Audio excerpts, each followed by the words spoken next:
Le président de la République d'Arménie en visite à Lyon aujourd'hui. Le Miraflores affiche fièrement sa première étoile, découverte de sa cuisine d'inspiration péruvienne.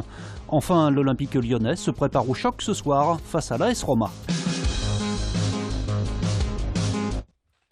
Gérard Collomb, décoré de la médaille d'honneur arménienne après Paris où il a rencontré François Hollande. Le président de la République d'Arménie, Serge Sarkissian, était en visite à Lyon aujourd'hui. Une visite diplomatique pour parler notamment des tensions avec l'Azerbaïdjan, mais aussi plus politique. Le chef d'État a rencontré des membres de la diaspora à l'approche des élections législatives. Il a choisi Lyon par une vieille amitié qui marque notre ville, cette importance dans l'histoire de Lyon, de la présence arménienne que les maires, depuis 1922, quand les Arméniens sont arrivés après le génocide, Lyon a toujours été très accueillante.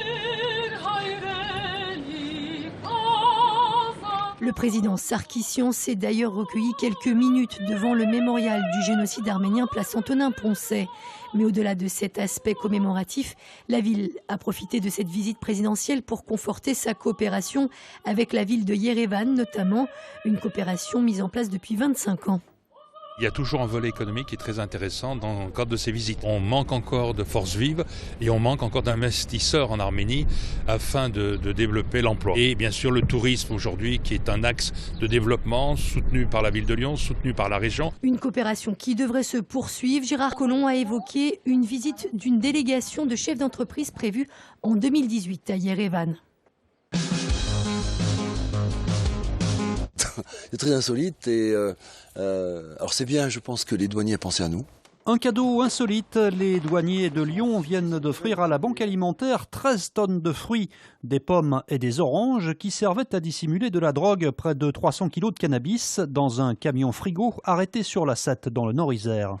C'est quand même plutôt bien de nous avoir proposé ces fruits, parce que peut-être qu'ils auraient pu les détruire ou autre. On vous rassure, on ne recherche pas, on regarde pas s'il reste autre chose que des fruits. Hein.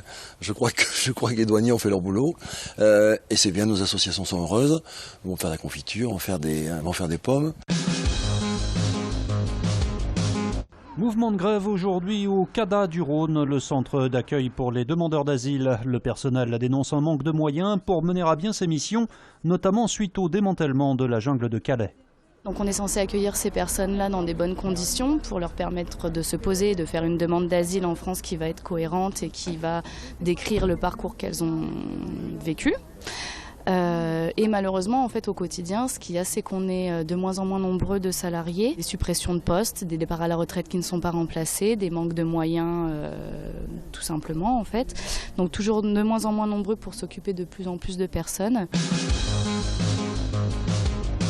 Sans mon pays, j'aurais pas l'étoile. Sans ma culture gastronomique péruvienne, je ne serais pas cuisinier, quoi. Le Miraflores ou l'hommage culinaire de Carlos Camino à son pays natal. En poussant les portes de ce restaurant du 6e arrondissement, c'est un voyage en terre péruvienne que vous propose ce jeune chef cuisinier natif de la Sierra et arrivé à Lyon en 2003. Derrière ses propres fourneaux depuis 4 ans, Carlos Camino fusionne produits directement importés du Pérou et techniques gastronomiques françaises pour un objectif, vous étonner. Je ne sais pas pourquoi je vais me gêner à vous proposer un plat ou des produits que moi-même j'ai mangé étant petit. Et les gens là-bas, ils les mangent. On utilise pas mal de cactus, on utilise de l'aloe vera ou de l'argile, sucrée, salée, des choses que les gens ils n'ont jamais mangé. Et donc ça déstabilise les gens. Une recherche de l'étonnement permanent qui a séduit la critique. Après 2 toques au Goemio et le trophée Espoir régional, Carlos Camino a décroché cette année sa première étoile au guide Michelin. Une satisfaction qui va bien au-delà des murs du Miraflores. C'est la fierté de toute une nation, de tout un peuple. J'ai pas arrêté de recevoir des mails, des appels du Premier ministre, du consul, de l'ambassadeur péruvien à Paris. C'est vraiment une grande fierté pour le pays, quoi. Miraflores, départ immédiat pour Lima, embarquement rue Garibaldi dans le 6e arrondissement. Les Lyonnais, prêts à combattre les Romains dans leur arène. L'OL affronte ce soir dans son parc OL l'AS Roma en 8e de finale allée de l'Europa League. Une rencontre qui s'annonce de haute intensité face au 2e du Calcio.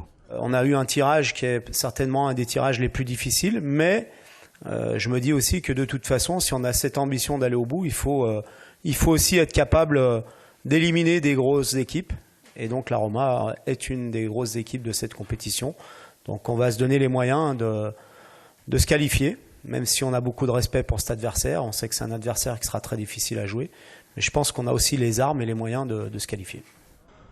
L'OL devra s'appuyer sur son potentiel offensif pour s'assurer un bon résultat à domicile avant un déplacement sans doute périlleux au Stadio Olimpico la semaine prochaine. C'est des matchs intéressants et des matchs de haut niveau, donc forcément en tant qu'attaquant on a envie de marquer pour mon équipe. Ouais. On a plus confiance en notre force offensive, je pense. Après, dans ces matchs-là, ce sera surtout d'être décisif défensivement et réussir à mettre le plus de buts possible. OL AS Roma, le choc des 8e de finale aller d'Europa League, c'est ce soir à 21h05.